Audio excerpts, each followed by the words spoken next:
سورہ مبارکہ کافرون، اس کا شمارہ ہے 109۔ اعوذ باللہ السمیع العلیم من الشیطان اللعین الرجیم۔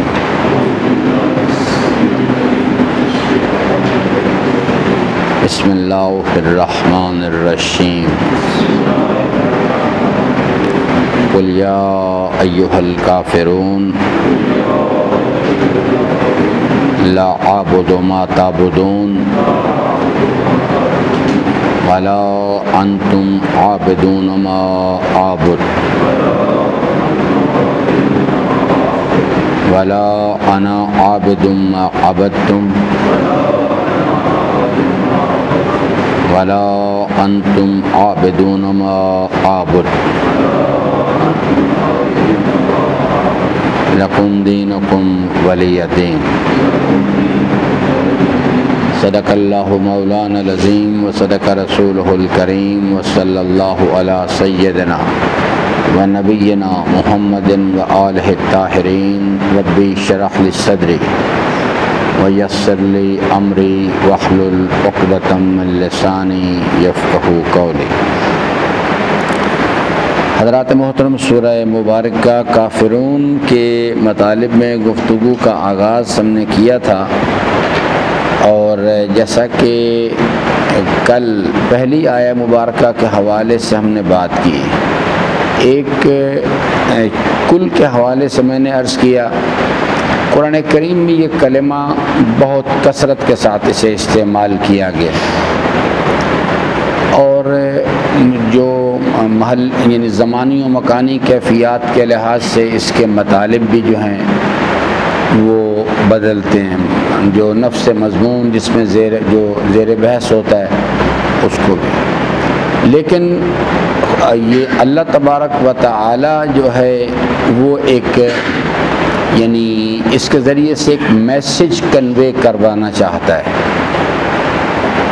ابتدائی خطاب تو یعنی چونکہ یہ کلام جو ہے حضرت سرور کائنات سلام اللہ علیہ پہ نازل ہوا، تو اس واسطے خطاب اولی جو ہے وہ تو رسول اسلام سلام اللہ علیہ کے ساتھ، لیکن اس کے بعد ان کے ذریعے سے ہر وہ آدمی جو قرآن کریم کو پڑھتا ہے یا اس تک یہ میسج پہنچتا ہے، اس کو بھی یہ حکم ساتھ ہی آ رہا ہے، اور اس نظریے کو وہ تسلیم کرتا ہے۔ میں نے عرض کیا تھا کہ یہ دو باقاعدہ طور پہ ایک کنورسیشن ہے، اللہ تبارک و تعالی نے حکم دیا ہے، یعنی ایک گروپ وہ ہے جو اس نظریے کو تسلیم کرتا ہے الحمدللہ رب العالمین، اور عملی زندگی میں ایاک نعبد و ایاک نستعین اس راستے پہ چل رہا ہے۔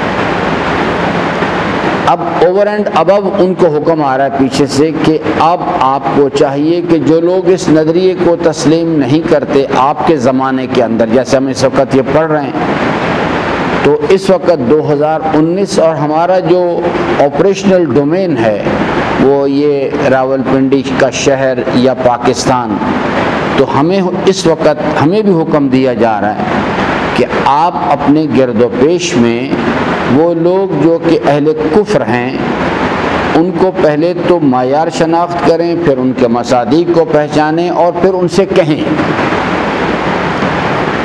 یہ ان سے تقاضا کریں، انہیں اس مسئلے پر متوجہ کریں۔ یہ حکم اس وقت بھی اس کل کے ذیل میں وہ تمام لوگ جو قرآن کریم پڑھ رہے ہیں یا قرآن کریم کا حکم ان تک پہنچ رہا ہے، ولو وہ نہ پڑھ رہے ہوں ظاہری طور پہ، تو ان تک ان کو یہ حکم دی جا رہا ہے کہ ڈو دس تھنگ، یہ کام ایسا کریں۔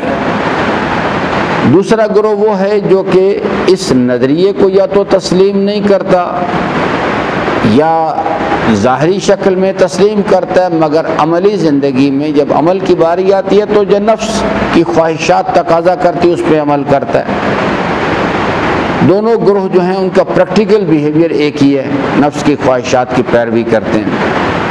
تو اللہ تبارک و تعالی جو ہے وہ حکم دے رہا ہے، مثال کے طور پہ نظریے کا اعتقاد رکھنے والا اور اس پر عمل کرنے والا بیٹا ہے، اور باپ جو ہے وہ اس نظریے کا یا تو اعتقاد نہیں رکھتا اور یا ظاہری طور پر اعتقاد رکھتا ہے مگر عمل کی منزل میں جو اللہ تعالیٰ کا حکم ہے اس کی فرما برداری نہیں کرتا، بلکہ نفس کی خواہشات کے پیچھے چلتا۔ اب بیٹے کو حکم آ رہا ہے پیچھے سے کہ آپ اپنے والد کو یہ بات کہیں، یہ بات ان سے کہیں۔ کیا کہنا ہے وہ اب آگے کی بات آگے آئے، کیونکہ میں نے عرض کیا تھا کہ اس کے 3 سٹیپس ہیں۔ پہلے مرحلے میں بیہیویئر آئیڈینٹیفائی کروایا گیا، دوسرے مرحلے میں نیت و ارادہ اور ڈٹرمنیشن کے اوپر بات کی گئی ہے، اور تیسرے مرحلے میں جا کے کہا گیا کہ ڈو دس تھنگ۔ یہ 3 اس کے ڈفرینٹ سٹیپس ہیں جن کو کھولنے کی ضرورت ہے، اور یہ خالصتاً ایک سیاسی حکم ہے، اور شریعت مقدس اسلام اس سے ایک باقاعدہ طور پہ ایک فائدہ حاصل کرنا چاہتی ہے، کیونکہ اب قبل اس کے کہ ہم اس فائدے کے بارے میں کچھ بات کریں، میں اسلامی معاشرہ جو ہے اس کے خد و خال قرآن کریم کیا پیش کرتا ہے کہ وہ لوگ جو ہیں وہ معاشرہ کس قسم کا ہونا چاہیے۔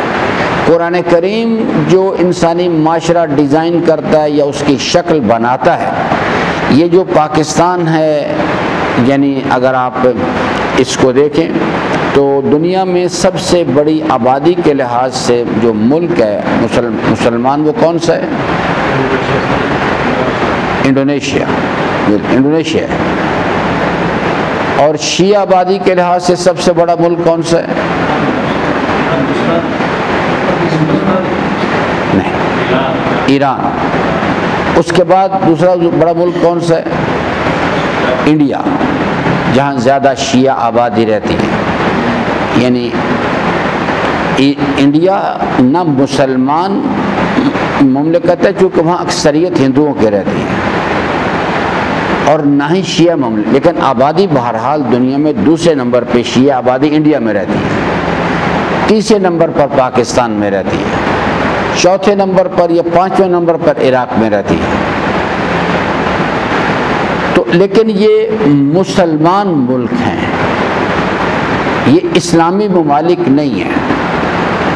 اسلامی ملک میں اور مسلمان ملک میں جو جوہری فرق ہے وہ یہ ہے کہ ہر وہ مملکت مسلمان مملکت کہلائے گی جہاں کی آبادی کی اکثریت میں مسلمان رہتے، کلمہ پڑھتے ہیں، لا الہ الا اللہ محمد رسول اللہ۔ اب آگے وہ علی ولی اللہ پڑھتے ہوں نہ پڑھتے ہوں یا جو کچھ بھی، لیکن بہرحال ایک وہ جہاں اکثریت مسلمان آبادی رہتی ہے وہ مسلمان مملکت کہلائے گی، ولو وہاں کا جو نظام ہے، وہاں کا جو قانون ہے، وہاں کے رہنے والے مسلمان اللہ کی حاکمیت کو تسلیم کریں یا نہ کریں، کلمہ پڑھتے ہوں بس، تو وہ مسلمان ملک کہلائے گا، مسلمان آبادی کہلائے گی۔ لیکن اسلامی مملکت کے لیے شرط ہے کہ وہ لوگ جو ہیں کلمہ پڑھنے کے ساتھ ساتھ عملی زندگی میں، انفرادی حیثیت میں، اجتماعی حیثیت میں، سیاسیات میں، اقتصادیات میں، فرہنگی میدان میں اللہ کی حاکمیت کو تسلیم کریں۔ یہ جب وہ یعنی اسلامی مملکت کہلائے گی کہ وہاں کے رہنے والے افراد جو ہیں وہ یعنی زندگی کے ہر انفرادی حیثیت میں بھی، اجتماعی حیثیت میں بھی، 3 جو بنیادی میدان ہیں، واکس آف لائف ہیں، سیاسی، اقتصادی اور فرہنگی، تینوں میدان میں اللہ کی حاکمیت کو تسلیم کریں۔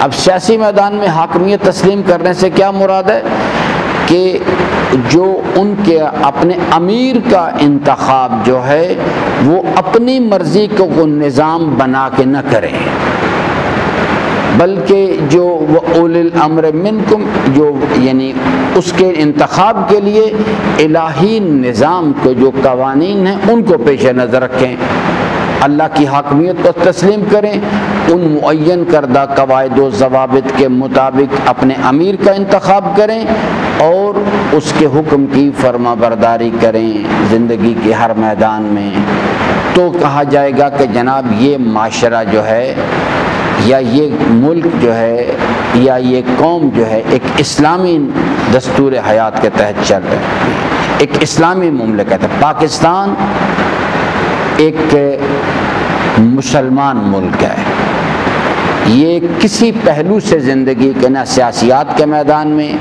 نہ اقتصادیات میں، نہ فرہنگی لحاظ سے پاکستان کسی پہلو سے بھی اسلامی مملکت نہیں۔ یہ جو ٹائٹل لگا رکھا ہے ہم نے اسلامی جمہوریہ پاکستان، یہ بالکل ایک جھوٹ، فریب اور دھوکہ ہے۔ ہم خود اپنے آپ کو بھی دھوکہ دے رہے ہیں اور دوسرے لوگ روئے زمین پہ رہنے والے انسان ان کو بھی دھوکہ دینا چاہ رہے ہیں۔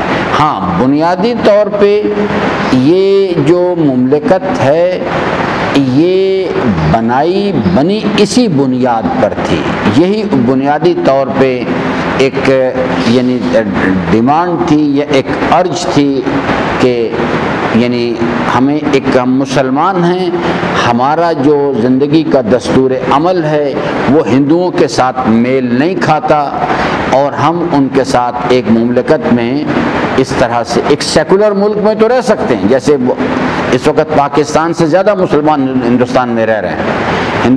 پاکستان میں یعنی پچھلے دنوں میں ایک یعنی انالیسس دیکھ رہا تھا، 4.25 کروڑ کے قریب شیعہ ہیں اور ہندوستان میں 4.5 کروڑ سے زیادہ ہیں، اور وہاں مسلمانوں کی آبادی جو ہے وہ قریباً 17 کروڑ سے لے کے یعنی 20-22 کروڑ کے قریب ہے۔ وہ پاکستان میں تو 22 کروڑ میں دوسرے بھی شامل ہیں نا، وہاں مسلمان اس تعداد میں ہیں، وہ پاکستان انڈیا میں رہنے والے مسلمان، لیکن وہ کوئی مسلمان مملکت نہیں ہے کیونکہ وہاں اکثریت ہندوؤں کی ڈومیننٹ جو آبادی ہے، گروہ ہے، وہ ہندو ہے وہاں پہ۔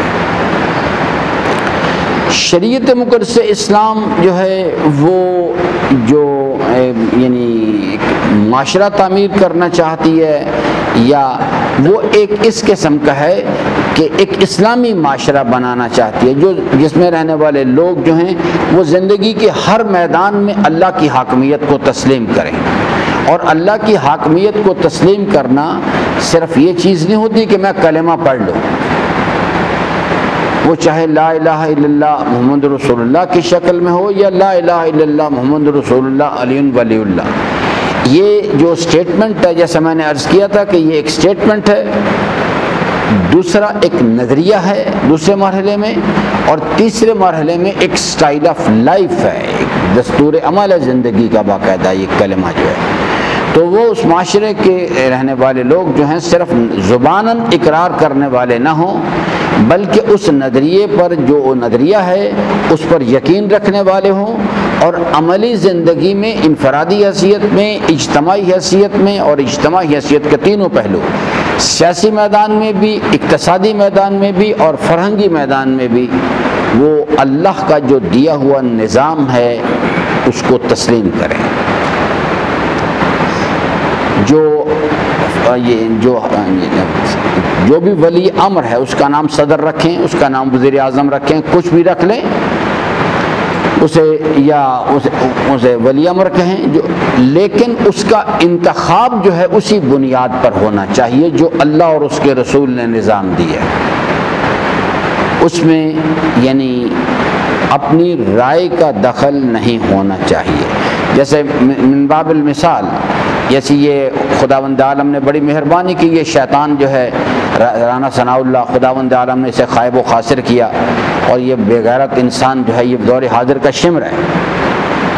یہ شخص جو ہے یہ اگر اسلامی نظام ہو، معاشرہ اسلامی اللہ کی حاکمیت کو قبول کرے، یہ اس وقت MNA تھا، پہلے اس سے یہ چیف یعنی پنجاب کا وزیر داخلہ تھا، یہ آدمی جو ہے یہ ساری زندگی جیل میں رہے، کبھی باہر نکل ہی نہیں سکتا۔ MNA کے انتخاب کے لیے اس اسلامی معاشرے میں کھڑا ہی نہیں ہو سکتا یہ، اس معاشرے کے اندر جو دستور ہوگا اس میں تو کھڑے ہی نہیں ہو سکتے، اس کے لیے کینڈیڈیٹ ہی نہیں بن سکتے۔ لیکن چونکہ یہ ایک اسلامی مملکت نہیں ہے، یہ ایک سیکولر، یہاں پہ سیکولر نظام کی حاکمیت ہے، اور یہ ایک سیکولر معاشرہ ہے۔ سیکولر معاشرہ وہ ہوتا ہے جس میں چاہے مسلمان رہتے ہوں یا غیر مسلم رہتے ہوں، لیکن وہ اپنی عقل کو اللہ کے مقابل پہ لے کے آتے ہیں۔ اللہ تبارک و تعالیٰ نے انسانی زندگی کے لیے انفرادی حیثیت میں، اجتماعی حیثیت میں، سیاسیات میں، اقتصادیات میں، فرہنگ میں جو نظام دیا اس کو اٹھا کے ایک طرف کرتے ہیں، اور خود اپنی قانون سازی، خود اپنی عقل کو آگے لے کے آتے ہیں، خود اس کے لیے قانون وضع کرتے ہیں۔ جیسے پاکستان کے اندر اقتصادیات میں سود کا کاروبار جو ہے وہ یعنی باقاعدہ ایک پریکٹس کے طور پہ حکومت پاکستان خود کرتی ہے، خود سودی نظام کی سرپرستی کرتی ہے۔ یہ کافی عرصہ پہلے کی بات ہے، ایک آدمی نے ایک گروپ کھڑا ہوا، وہ سپریم کورٹ چلے گئے، اور یہاں پاکستان میں کوئی اسلامی شریعت کورٹ بھی اسلام کی بھی کوئی چیز بنا رہے، ایسے ڈرامہ سا ایک، وہ جناب انہوں نے جا کے کیس کر دیا، کیونکہ یہ تو قرآن کریم میں کھلم کھلا واضح طور پہ لکھا ہوا ہے کہ سودی کاروبار جو ہے، سود لینا سود دینا دونوں حرام ہیں، اور سود لینے والا اور دینے والا دونوں ہی اللہ کے ساتھ حالت جنگ میں۔ ہم انڈیا کے ساتھ جنگ کے بارے میں تو بہت پریشان ہیں، لیکن پورے کا پورا معاشرہ اللہ کے ساتھ جنگ کر رہا ہے۔ یہ وہ گروپ اٹھا اور چلا گیا جناب کورٹ میں، انہوں نے جا کے جناب وہاں پہ کیس کر دیا۔ انہوں نے کہا کہ جناب یہ تو یعنی بالکل کھلم کھلا ہم سب اللہ تعالیٰ کے ساتھ حالت جنگ میں۔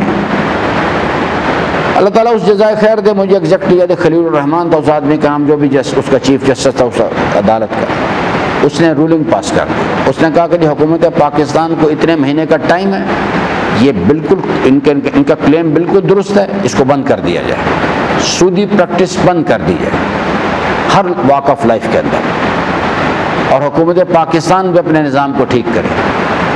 لیکن وہ چونکہ بیچارہ ایک مظلوم اسلامی شریعت کورٹ تھا، تو حکومت پاکستان سرکاری سطح پہ سپریم کورٹ چلی گئی، اور سپریم کورٹ نے اس فیصلے کو کالعدم قرار دیا اور کہا کہ نہیں، یہی پریکٹس چلے گی۔ یہ سیکولر نظام ہوتا ہے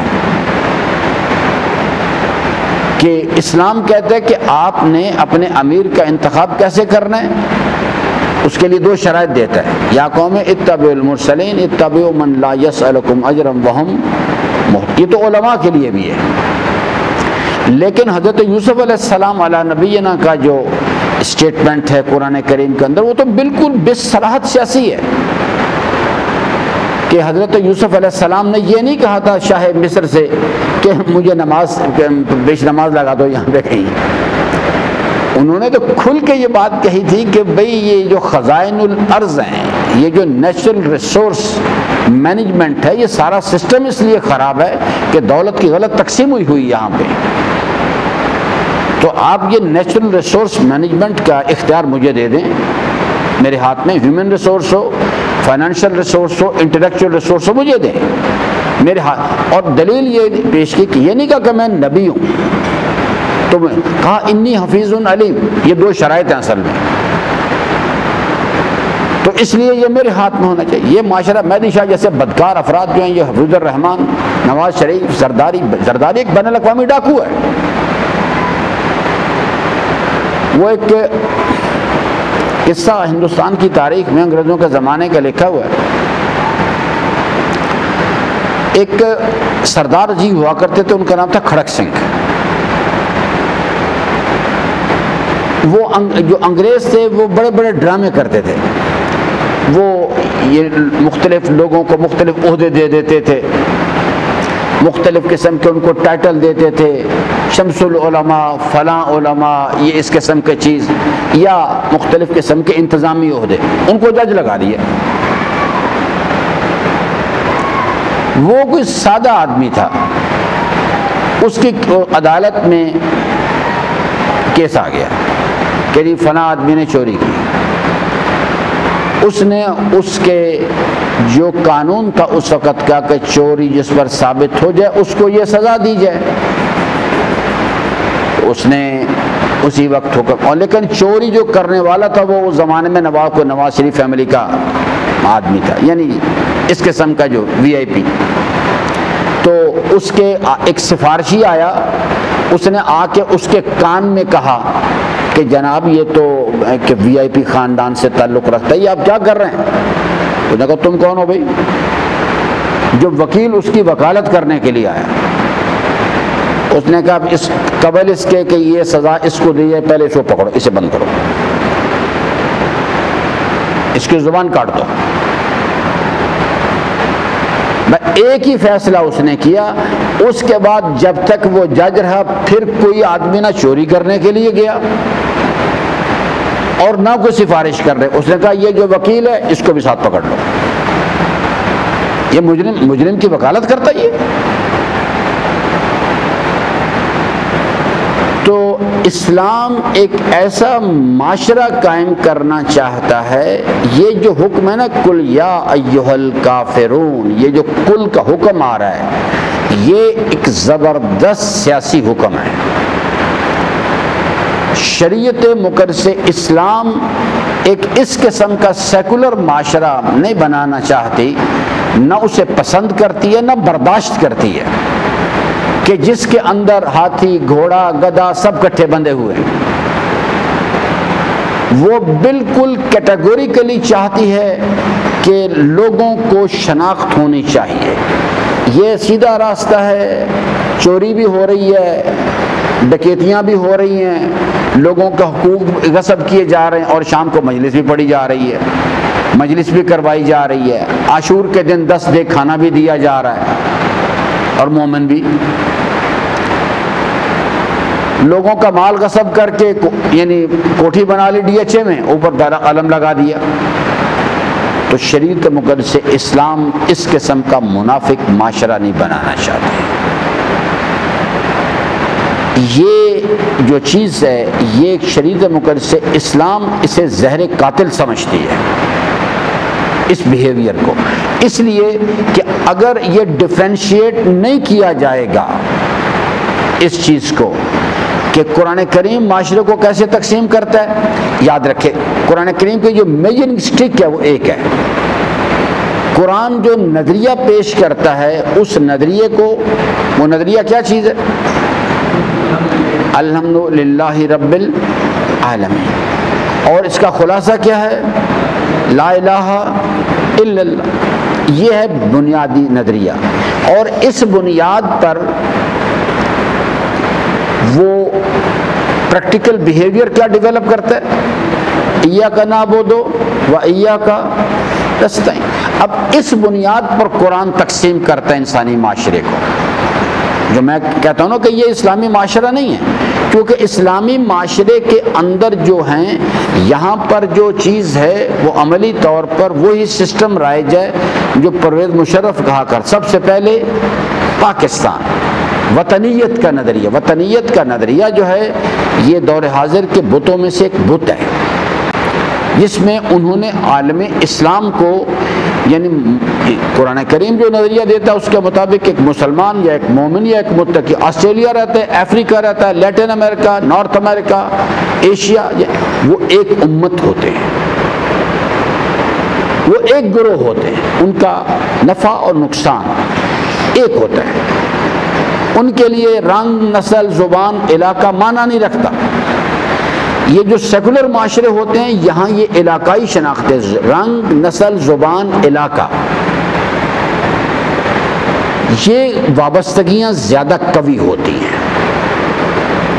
آپ ہمارے جو یہ اس میں فرنٹیئر کے علاقے کے ہمارے برادران یعنی ان کی جو لسانی وابستگی ہے زبردست ہے. آپ شیعہ ہوں، سنی ہوں، کچھ بھی ہوں، پشتو آنی چاہیے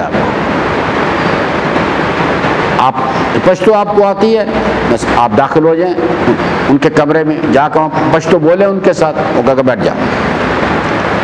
مور اور لیس بالکل یہی حالت جو ہے یہ بلتستان کی ہے. لسانی وابستگی جو ہے بڑی زبردست ہے. باقی وابستہ، حالانکہ قرآن کہتا ہے باقی سب وابستگیاں پیچھے. پنجابی اس کے الٹ ہیں. یہ حضرات جو ہیں ان کا جو یہ برادریزم پہ چلتے ہیں. یہ جو پنجابی ہے اسی کے پیچھے چھری مارتے ہیں جا کے. گلگت والے حضرات جو ہیں ان کی وہ دوسرے معاملات میں وہ شکلیں ہوتی ہیں مختلف قسم کی، وہ دوسرے معاملات میں الجھے ہوئے ہیں. قرآن کریم جو نظریہ دیتا ہے کہ اخذہ للہ و ترکہ للہ، حبہ للہ و بغضہ للہ.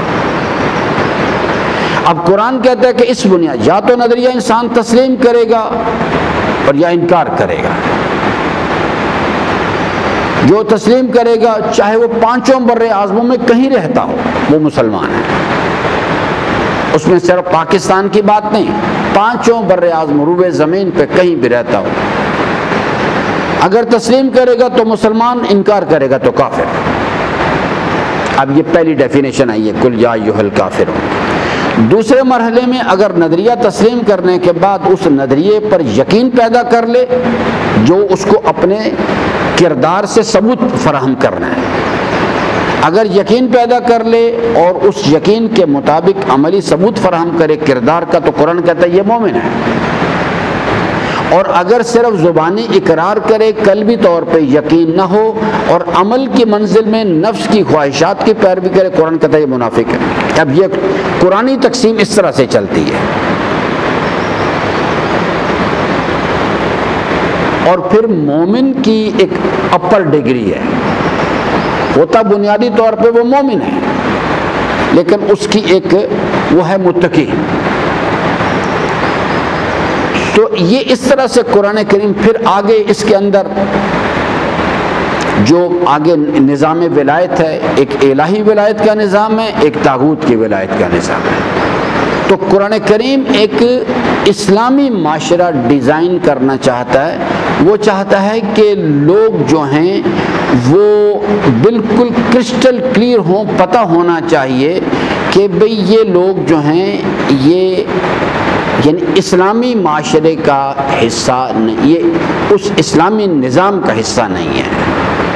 کیونکہ اگر یہ چیز نہیں کی جائے گی تو ایک سے دو نسل کے بعد تیسری نسل جو ہے وہ منافقین کو بھی یہی سمجھے گی، جو اس وقت پریکٹیکلی ہے. ہر نسل نے یہ کام کرنا ہوتا ہے تاکہ مابعد والی نسل کے پاس جو نظریہ منتقل ہو اس کے اندر کرسٹل کلیئر ہونا چاہیے. کیونکہ قرآن کریم اس مسئلے میں اتنا حساس ہے کہ اگر ایک شخص مومن ہے اور باپ جو ہے اس کے ماں اور باپ دونوں جن کے اتنے احترام کا تقاضا کیا گیا ہے، کہا کہ اگر وہ بھی تم سے کسی ایسی بات کا تقاضا کریں کہ جس سے اللہ کی نافرمانی ہوتی ہو تو ان کی بات کو بھی قبول کرنے سے انکار کرو. یہ جو آگے بحث آئے گی نا اس میں اس کو تفصیل ہے پوری. اور یہاں پر ہم یعنی ماں باپ کی تو چھوڑیں، یہ جو اس قسم کے شیطان ہیں، اولاد ابلیس جو ہیں، یہ زرداری ہو، نواز شریف ہو، مہدی شاہ ہو، فلاں، یہ اس قسم کے جو بدکار ہیں، ہم ان لوگوں کو اون کرتے ہیں. جبکہ قرآن کریم ہم نے یہ حکم دے رہا ہے اور کہتا ہے کہ آپ کو اس میں ابہام نہیں رکھنا چاہیے بالکل بھی، تاکہ آنے والی نسل جو ہے وہ ان کے سامنے یہ معاملات بالکل کلیئر ہو. قرآن کریم جتنے بھی باقی رشتے ہیں جو رنگ، نسل، زبان، علاقے کی بنیاد پر ہیں ان کو ثانوی حیثیت دیتا ہے. یہ نہیں کہتا کہ وہ ہے نہیں، کہتا وَجَعَلْنَاكُمْ شُعُوبًا وَقَبَائِلَ، وہ ہیں، لیکن جو اصل رابطہ اور رشتہ اور تعلق وابستگی وہ ایمانی ہے.